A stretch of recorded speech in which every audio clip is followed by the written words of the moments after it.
Today in this video, we are going to explain development, chapter 1 in economics, class 10.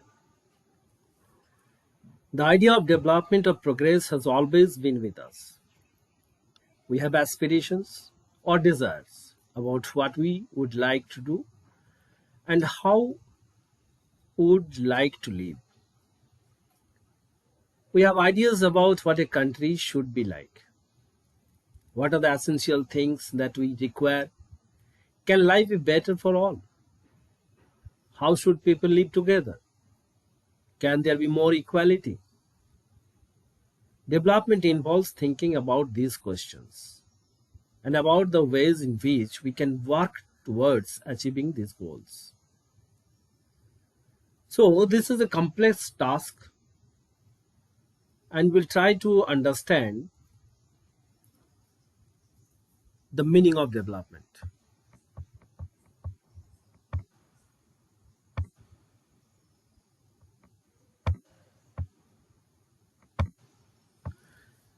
What is development? Development is increase in per capita income of a country and decrease in poverty, inequalities, literacy, and diseases. In other words, development can also be defined.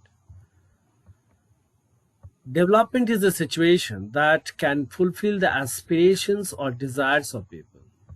It is the progress or improvement in the lifestyle of the people. The nature of development or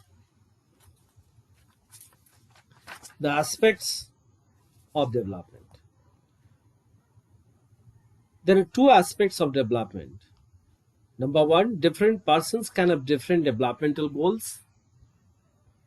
And number two, what may be development for one may not be development for other.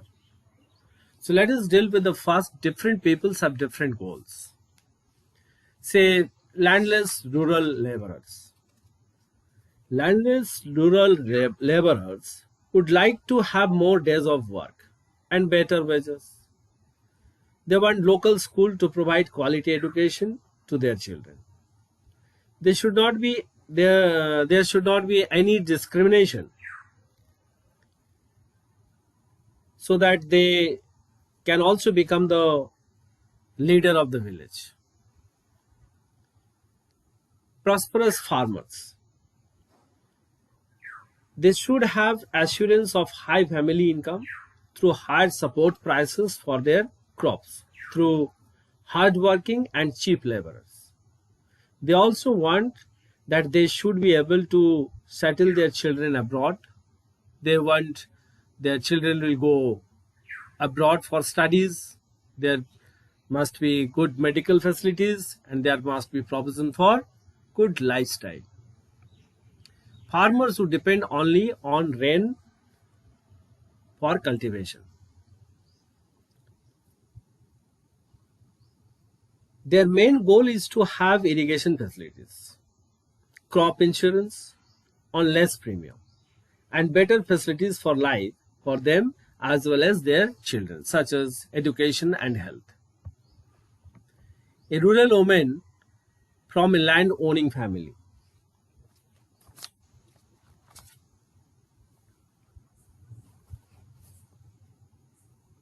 They should be treated equally. They must get equal wages. They must be provided works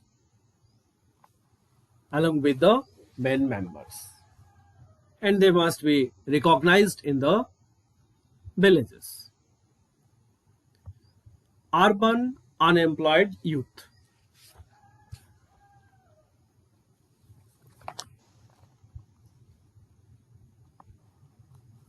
Better employment, higher income.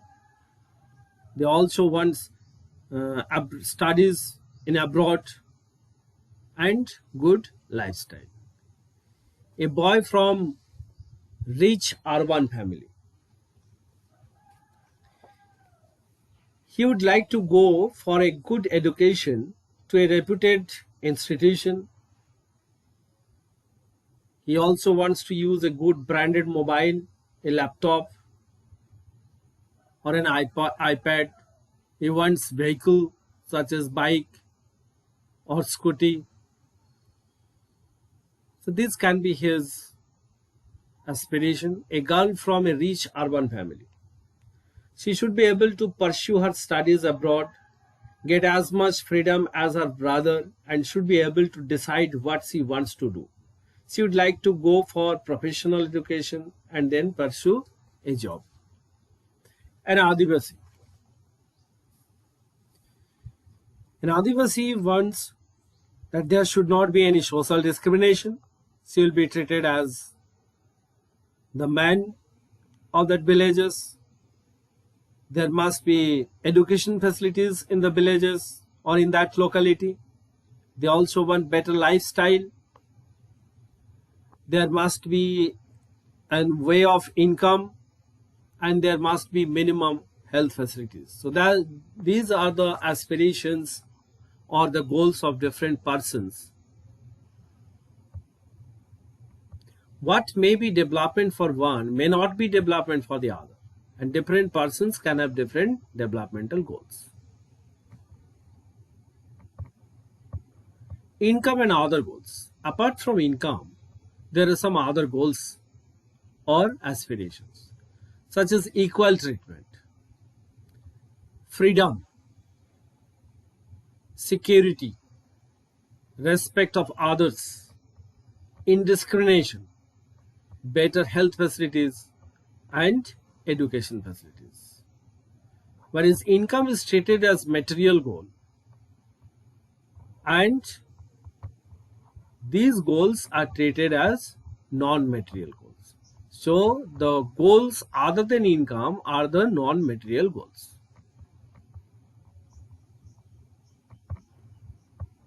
How to compare different countries?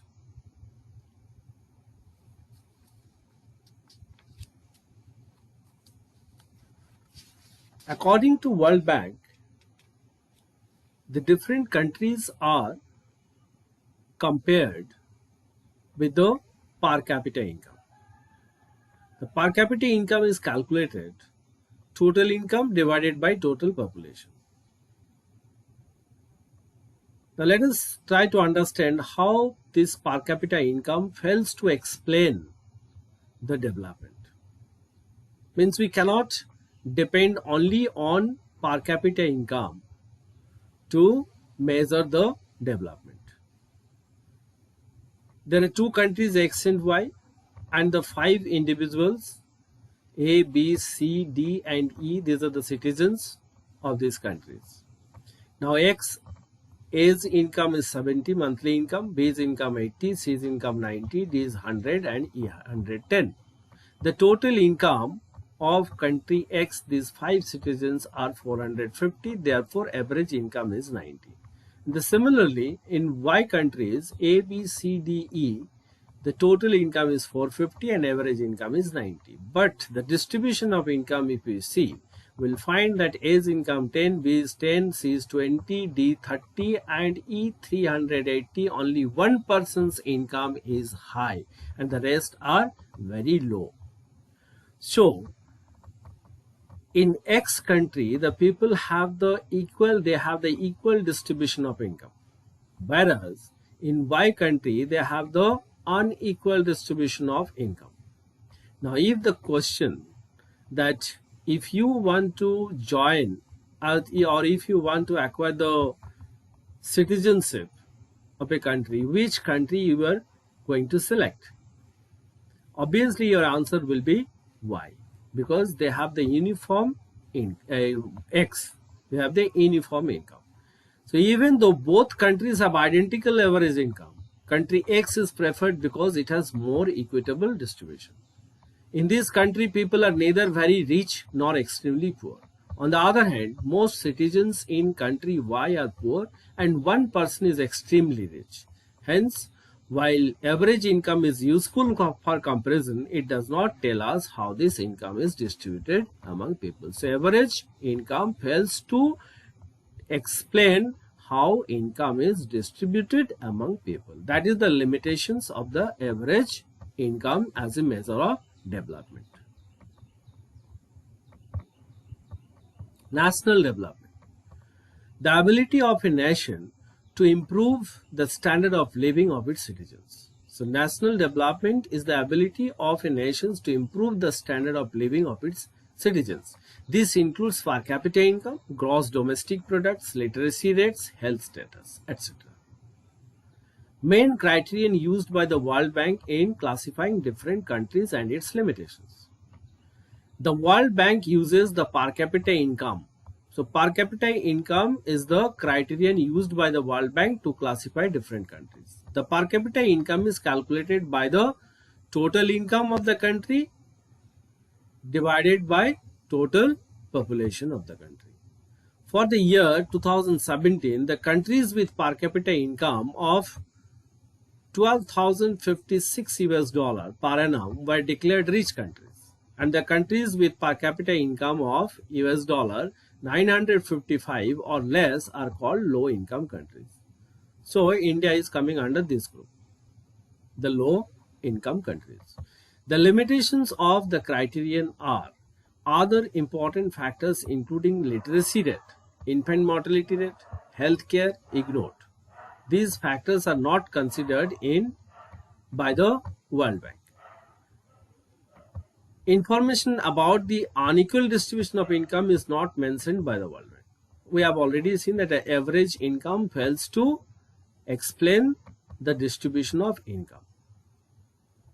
It alone cannot determine the development of a country. So with only the income is not the determinant by which we can say a country is developed or not. We have to consider the other factors, literacy rate, infant mortality rate, healthcare, all these factors. After considering along with income, we can comment on the development, not only on the basis of income, that is per capita income. Important aspects of lives other than income. Money in our pocket cannot buy all goods and services that you may need to live well. So let us analyze this statement. Money cannot buy us pollution-free environment. So the statement is correct. Money cannot buy us pollution-free environment. Money cannot buy us a disease-free and might not be able to get protected from infectious disease, or we get unadulterated medicines. Besides money, people also like to have equal treatment in the society. That is, people want indiscrimination. They want freedom, dignity, and honor in their lives, which money cannot buy them. So other than money, we need the other things. We need pollution environment, which money cannot give us. We need medicines, unadulterated medicines, which money cannot give us. We need equal treatment that money cannot give us. The criterion used by UNDP, United Nations Development Program, for measuring development different from the World Bank. How they are different? Because UNDP compares countries based on the educational level. And what the parameter used here? Literacy rate and gross enrollment ratio. So education level of the people, their health status. Health status is the life expectancy, this average life of the people, and per capita income. This is in contrast with the method used by the World Bank, because the World Bank only calculates the per capita income for measuring development. So educational level and health status, that UNDP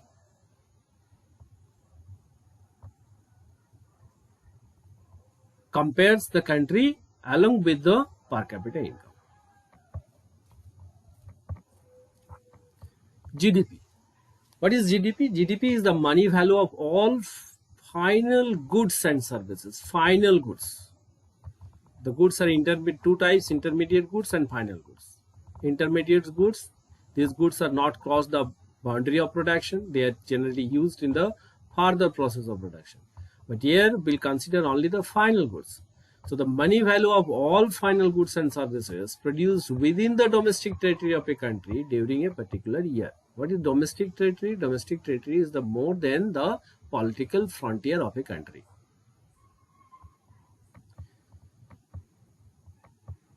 National income. It refers to the money value of all final goods and services produced by the residents of a country, and it includes net factor income from abroad during a particular year. The net factor income from abroad, it is income from abroad minus income to abroad, means payment to abroad. The net result is net income from abroad. It is included with the final value of goods and services produced by the residents of a country. Next, sustainability of development.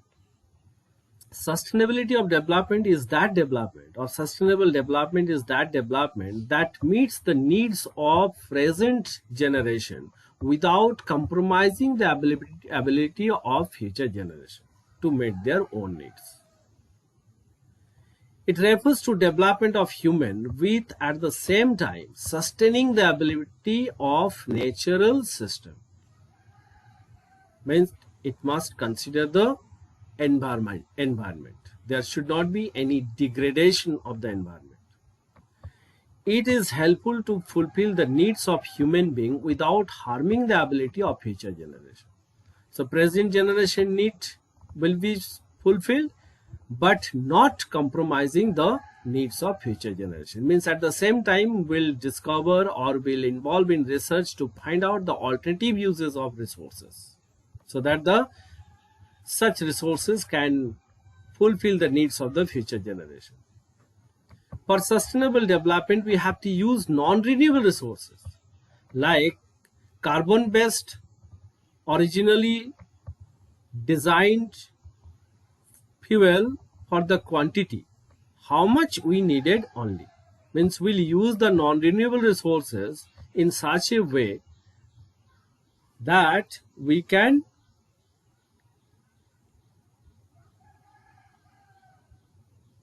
that much we need.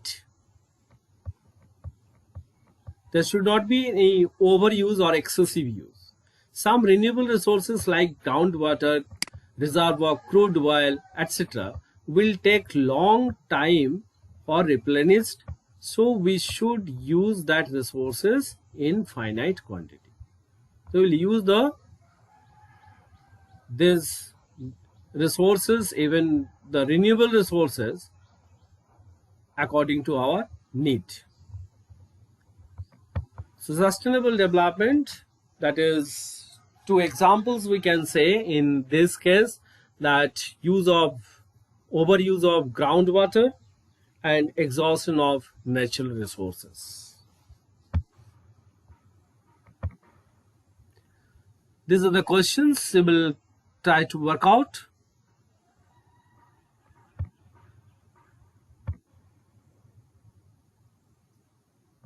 That's all. Thank you.